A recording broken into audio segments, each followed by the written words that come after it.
Hey, this is Professor Dan Kernler, and this is our next video in our Calc 3 sequence. In this video, we're looking at section 17.5, Divergence and Curl. So this section is primarily going to be about definitions that will prep us for the last three sections of the semester. All right, so first of all here, looking at divergence, what is this thing? Let's try to build up the idea. We know this gradient here, this gradient of f. What if we think of that like an operator? Like if you think about d over dx, right? That means take the derivative of x squared. So what if we think of the gradient as an operator as well? So suppose we have some function of x, y, and z. We know the gradient of f is the partial derivative of f with respect to x, the partial derivative of f with respect to y, and the partial derivative of f with respect to z. So what if we kind of split that up and looked at just the derivative part? Could kind of think of just the gradient by itself, like the gradient operator, as the partial derivative with respect to x, the partial derivative with respect to y, and the partial derivative with respect to z. Right? Think of it like a vector operator. So suppose we have a vector field f that has the components f, g, and h. What would be then the dot product of this del operator and that field f? Right, so that would be the partial derivative with respect to x, the partial derivative with respect to y, the partial derivative with respect to z, the dot product with this field, which has components f, g, and h. What we would get then is we'd get the partial derivative of f with respect to x plus the partial derivative of g with respect to y plus the partial derivative of h with respect to z. So this is what we're going to call the divergence of a vector field. The divergence of a vector field f that is differentiable on the region R in three-dimensional space is the dot product of this del operator with the field f, the partial derivative of f with respect to x, plus the partial derivative of g with respect to y, plus the partial derivative of h with respect to z. If you get 0 with the divergence, just like in two-dimensional divergence, then the vector field is source-free. Source-free. We could think of that, we had that back in two-dimensional vectors as well. So why don't you take a moment, I'm gonna pause the video, but I'm gonna encourage you to pause the video and find the divergence of each of the following fields. Should just take you a minute to do all three. All right, so hopefully when you check these, you should have gotten 3 and 0, so that one is source-free, and then 1 for the last one. Okay, so that is the definition of divergence. Let's take a look at an example to try to use this to investigate what's happening and what this means. So suppose we have a two-dimensional vector field shown. I accidentally left off what the field is. This is two-dimensional and it is x and then y squared. So you can see the horizontal component increases as x increases, and then the vertical components are always positive or 0. They're never negative, and the further y gets from the axis, the larger that y component is. We're going to go through some questions about this here. First of all, if we look at point P, does the divergence appear to be positive or negative at P? So what we're looking here is we're looking at the sum of the partial derivatives with respect to x, with respect to y, with respect to z. So actually here it's just going to be the divergence here in two-dimensional will just be, actually maybe we'll write this off to the side. So for question A, this divergence will just be the partial derivative of f with respect to x plus the partial derivative of g with respect to y. So the way we're going to think about the divergence here, yes, the definition is the sum of these partial derivatives, but it's really about, like, if we look at this point, what's happening at that point? Is there more going into the point or coming out of the point? So looking at P, you can see that the vectors below it are small. It appears to be larger coming out of it. So it appears to be at P maybe positive And then at Q, I think it's negative there. Let's see if we look there. You can see the arrows going into it appear to be larger than the arrows coming out of it. So that one would appear to be a negative divergence there. And so again, what we're looking at here for divergence is essentially like how much of the field is going into or out of that particular point. So let's compute the divergence. The divergence will be, now that we have our field over here, which was not provided in the problem, partial derivative with respect to x plus the partial derivative with respect to y. 1 plus 2y. So if we look at that now at P, that would be, let's see, y is 1, so that would be 3. And then at Q, y is negative 1, so it'll be negative 1. Oh, okay. So that kind of backs up our informal idea. At what part of C is the flux outward or inward? Outward or inward? Oh boy, let's see here. So let's see. Let's look at outward. What point of C is the flux outward?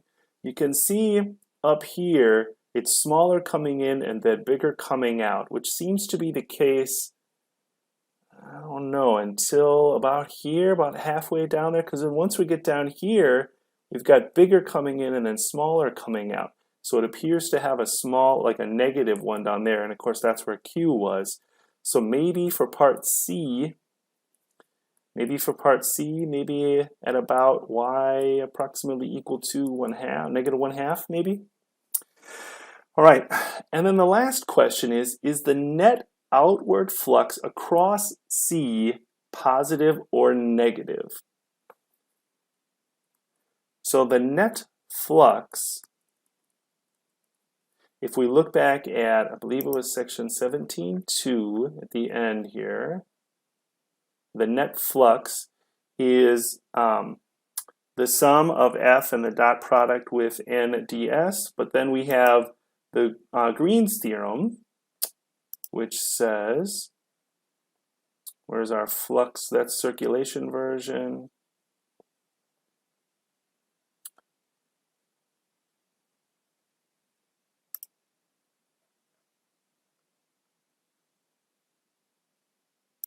So in Green's theorem, we can see here the flux is equal to the double integral of the divergence. You can see there partial derivative of f with respect to x, partial derivative of g with respect to y.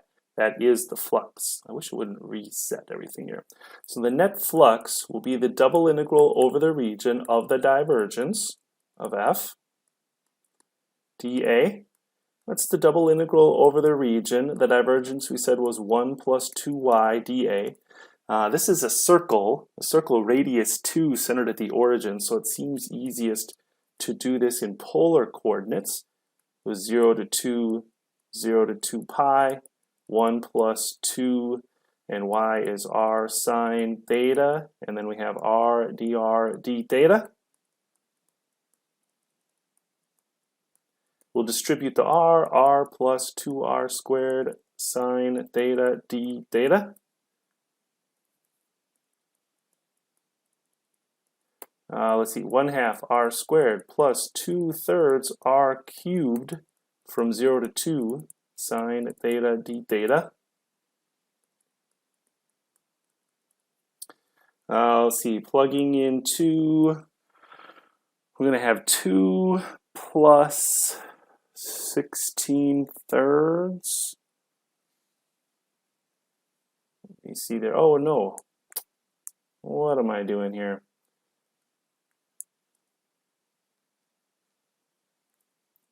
Which will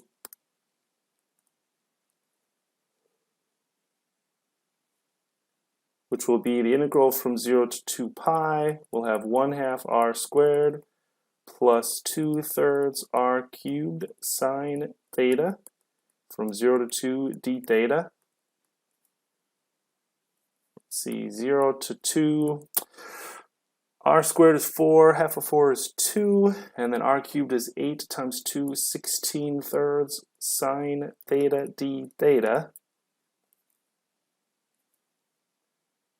All right, going up to the top here, let's see, we will have 2 theta plus, no, minus 16/3 cosine theta from 0 to 2 pi.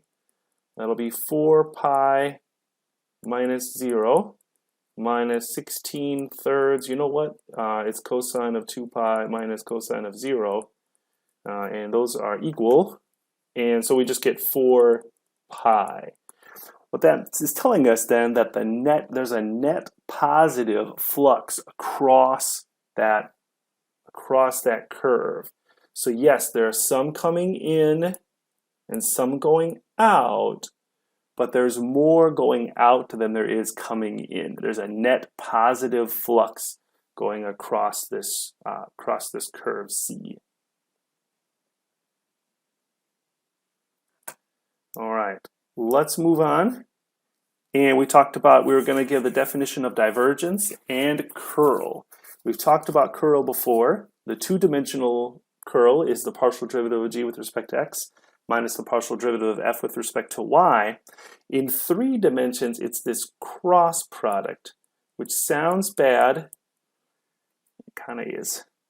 So I mean, it's not. You get pretty good at it, but ijk, and then it's the partial derivative with respect to x, partial derivative with respect to y, partial derivative with respect to z, and then you have your f, g, h, which would be the components, the x, y, and z components of your field f. So this is I, and then you have to do the cross product, right? So you have to, it's kind of hard to show, I'm like covering up. You have to cover up the first column, and that'll be the partial derivative of h with respect to y minus the partial derivative of g with respect to z minus j times, and then you have the partial derivative of h with respect to x minus the partial derivative of f with respect to z plus k times partial derivative of g with respect to x minus the partial derivative of f with respect to y. There's a formula in your text that will look a little bit different than this, and what it'll do is it'll like distribute the negative in here. I just think of it as this cross product. It's easy to memorize, it's easy to use, and you just have all of these differences when you're doing it. So this is the curl of f. The curl of f is the cross product of the gradient, that operator, with the field f. And if you end up with 0 here, the 0 vector, then this is irrotational. It's an irrotational field. Let's talk a little bit about the meaning. This is not easy to understand, but what I have here is I have a point P, and then I have what we call streamlines. Like if we were to follow this vector field that goes and make them go through point P, that's this purple streamline that goes through point P, but all of these would be like kind of following where the vector field leads you. And then this blue line here, this blue line is supposed to be parallel, and it's an axis parallel to the x-axis.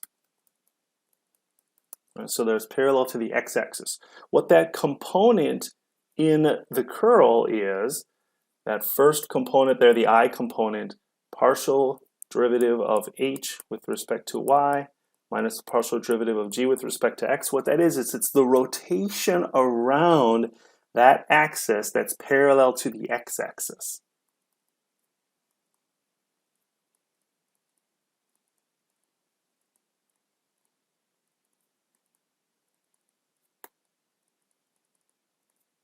So you end up with 3 different rotational effects. You have a rotational effect around something parallel to the x-axis, you have a rotational effect around an axis parallel to the y-axis, and then you have a rotational effect around something parallel to the z-axis. So I don't know if that helps understand, but that's what each of those pairs of partial derivatives mean. All right, let's take a stab at just computing a curl here of this function. The curl of f will be the gradient operator, the cross product with our field.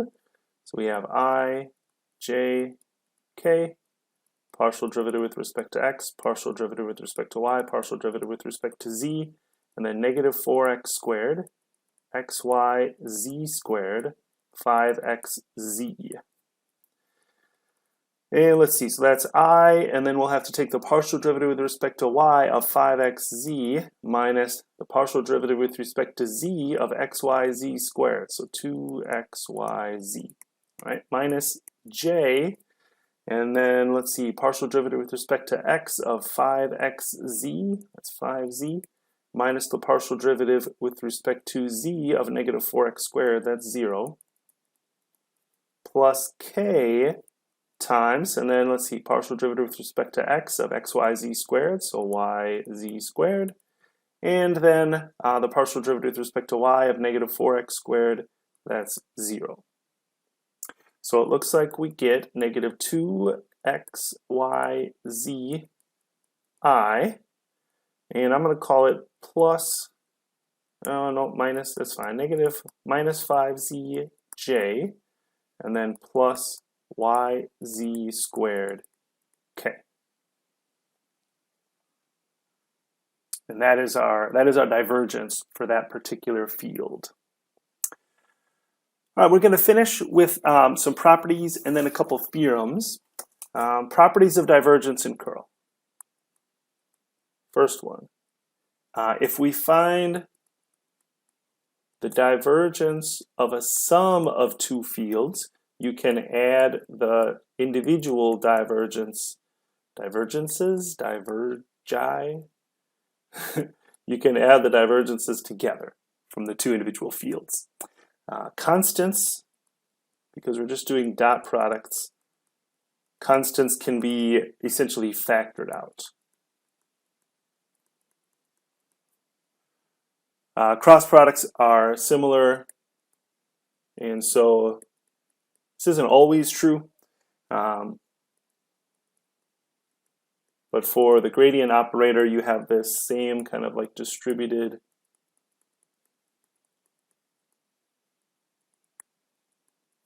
property, and the constant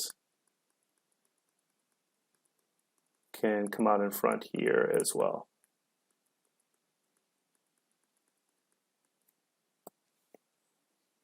All right. Now we're going to finish with two theorems. This video is a little bit long, but didn't make sense to break it up. What if the field F is conservative? What does that mean about the curl? So let's look at that. All right, if it's conservative, that means there is a phi such that our field is equal to the gradient of phi. Right, that's what it means to be conservative. Okay, so then the curl of F would be the del operator, the gradient operator, cross product with our field. And so that would be the gradient operator cross product with the gradient of phi. Okay, well that's I, j, k. And then we have partial with respect to x, partial with respect to y, partial with respect to z. And then the gradient of phi is the partial derivative of phi with respect to x, partial derivative with respect to y, partial derivative with respect to z. Ooh, so then now we're going to have partial derivatives of partial derivatives. Okay, so go with me here. We have I, and then we'll have the partial derivative with respect to y of the partial derivative with respect to z. Okay, and then minus the partial derivative with respect to z of the partial derivative with respect to y.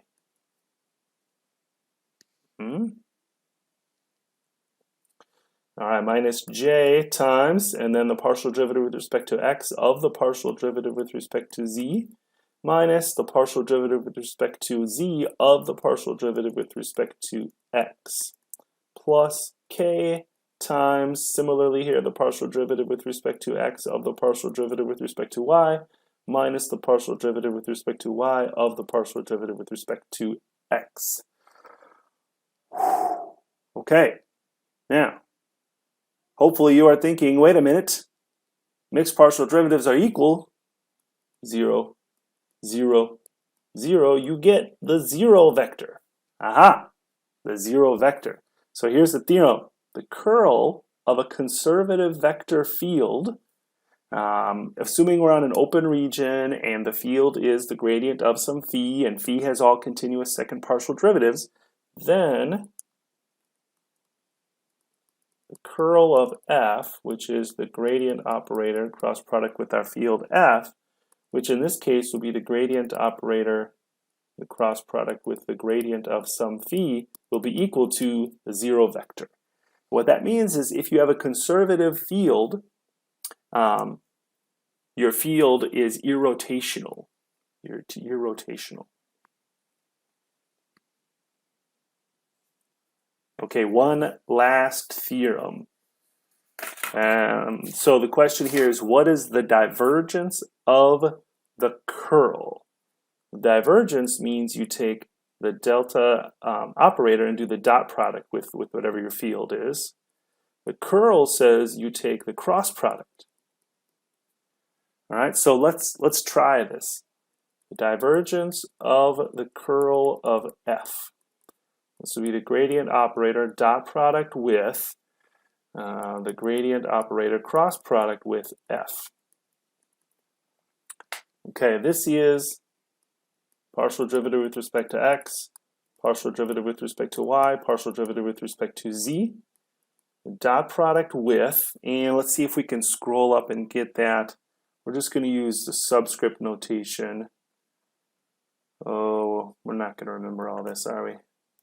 Can we cheat and just like copy it? Will this work? That would sure be nice. Kind of. Okay, I'm gonna erase that in a second, but I'm just gonna write it in here and just use the subscript notation. So we have hy minus gz, and then we have hx minus fz, and then gx minus fy. Okay, and we can erase all of that. Okay, let's see, the partial derivative with respect to x, so that will be hyx minus gzx plus, and then we'll have, oh, you know what? I think shoot. Oh, I caught, yeah, right here. This is a negative, so it should be the different order here. The partial derivative of f with respect to z minus h with respect to x. There we go. Okay, now we're ready. All right, so the partial derivative with respect to x, then that'll be hyx minus gzx plus, we'll have fzy minus hxy plus, and then we'll have gxz minus fyz. Right, we're taking the partial derivative with respect to z of those. And if you look in here, we have these mixed partials again. And so the whole thing is zero again. So an interesting theorem. Finish with that. The divergence of the curl. The divergence of the curl itself will always get you zero. Deep breath. Okay, that is it for this video. The main point here is to get these definitions of the divergence and the curl. Make a good formula sheet. Make sure you have those formulas down there, easy to read and reference. We're going to be using them throughout the rest of the semester here. The next section is when things are really going to ramp up, and then that's going to set the stage for us, and it'll be kind of downhill slope after that.